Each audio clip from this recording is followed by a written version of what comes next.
श्री सद्गुरू कृपा अकॅडमीमध्ये आपलं सर्वांचं स्वागत आहे. विद्यार्थी मित्रांनो, बघा आता आपण या ठिकाणी 7 व 8 एप्रिलचं जे काही करंट अफेअर आहे ते आपण या ठिकाणी पाहणार आहोत.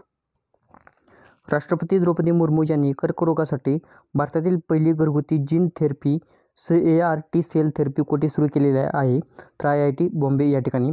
IIT बॉम्बे आणि टाटा मेमोरियल हॉस्पिटलच्या सहयोगाने हे विकसित करण्यात आलेलं आहे. महत्त्वाचा पॉईंट आहे. अलीकडे जपानने कोणत्या देशाच्या पर्यटकांसाठी ई व्हिसा सुरू केलेला आहे? तर भारतासाठी त्यांनी ई व्हिसा सुरू केलेला आहे. 2024मध्ये फोर्ब्सने जारी केलेल्या अब्जा देशांच्या यादीत कोण अव्वल स्थानी आहे? बर्नार्ड अर्नॉल्ट हे काही अव्वल स्थानी आहेत. तर बघा, सर्वाधिक संपत्ती असणारी अरबपती कोण कोण आहेत या ठिकाणी? पहिल्या क्रमांकावर आहे बर्नार्ड अर्नॉल्ट, सेकंड नंबरला आहे एलन मस्क, थर्ड नंबरला आहेत जेफ बेजोस आणि 9व्या नंबरला आहे मुकेश अंबानी भारतातील आणि 17व्या नंबरला आहे गौतम अदानी भारतातील. आता या ठिकाणी पहा, आशियातील सर्वात श्रीमंत व्यक्ती विचारलं तर मुकेश अंबानी आहेत आणि 2 नंबरला आहे ते गौतम अदानी आहेत.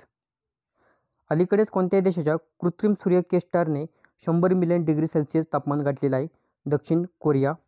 कोणत्या मंत्रालयाने MyCGHS iOS ॲप लॉन्च सुरू केलेलं आहे? आरोग्य मंत्रालय. टाटा इंटरनॅशनलचे नवीन MD कोण आहेत? राजीव सिंघल. मँगोरेले लेझर जगातील सर्वात शक्तिशाली लेझर कोठे बनवण्यात आलेला आहे? तर रोमानिया या देशामध्ये.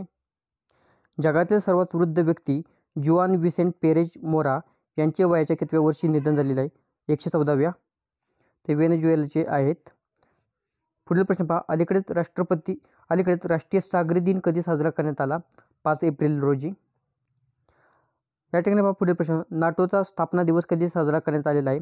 4 एप्रिल रोजी. 75वा हा स्थापना दिवस आहे. एकूण सदस्य देश किती विचारला तर 32 आहेत. 31वा सदस्य देश कोणता आहे तर फिनलँड. 32वा सदस्य देश कोण आहे? स्वीडन. आता नाटोचा फुलफॉर्म माहिती असणं अतिशय महत्त्वाचं आहे. North Atlantic Treaty Organization. स्थापना 4 एप्रिल 1949 रोजी झालेली आहे. मुख्यालय ब्रुसेल्स बेल्जियम या ठिकाणी आहे. अध्यक्ष जेन्स स्टॉलेनबर्ग हे आहेत. RBIच्या कोणत्या माजी डेप्युटी गव्हर्नरची नुकतीच जागतिक बँकेच्या आर्थिक सल्लागार समितीवर नियुक्ती करण्यात आलेली आहे? राकेश मोहन. आता जागतिक बँकेची स्थापना कधी झाली? 1944 रोजी.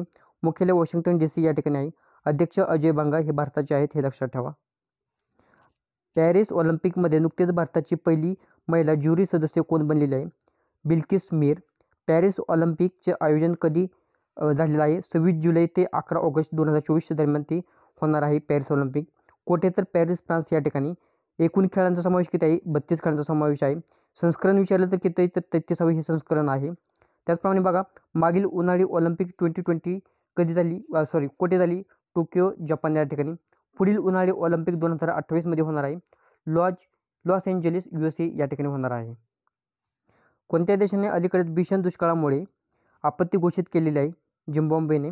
अलीकडेच कोणत्या भारतीय संस्थेच्या शास्त्रज्ञांनी आंतरराष्ट्रीय खगोलशास्त्रज्ञांसह जगाचा सर्वात मोठा 3D नकाशा तयार केलेला आहे?